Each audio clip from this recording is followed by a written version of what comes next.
Police departments across Vermont finding it challenging right now to fill open positions. Rutland City is no exception. That's where NBC5's John Hawks was today to find out more about the situation there. Rutland City Police Department has 13 vacant police officer positions.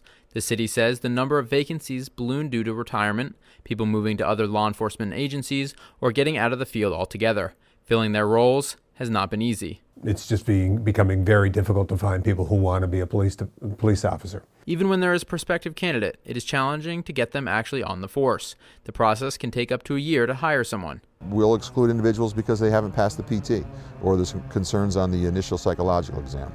If they move on, then it's a more in-depth interview, and we may exclude some at that point. For the city, it has been an exercise of creative problem solving. The mayor is cutting funding for 7 police officer positions from next year's budget and adding incentives for some, leading to a new 3-year contract with the police union. And there is a substantial pay increase for people that are incoming and for our existing folks. We want to retain our officers that we have over there. In an attempt to alleviate officer responsibilities, Mayor Allaire is creating a civilian position aimed at reducing the number of calls police officers take, allowing them to respond to higher priority calls. Our officers are handling certainly more calls than they otherwise would.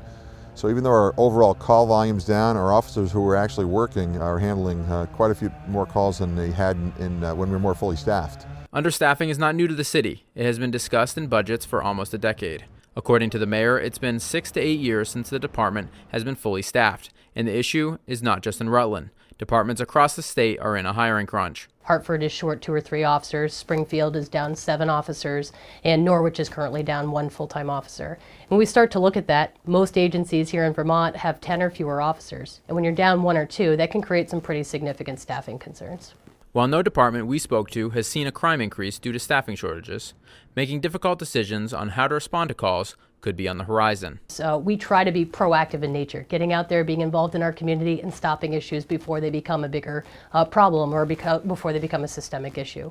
Unfortunately, when you have a reduction, we start to see that we become more reactive in nature, responding to calls instead of getting out there ahead of them. In Rutland, John Hawks, NBC5 News.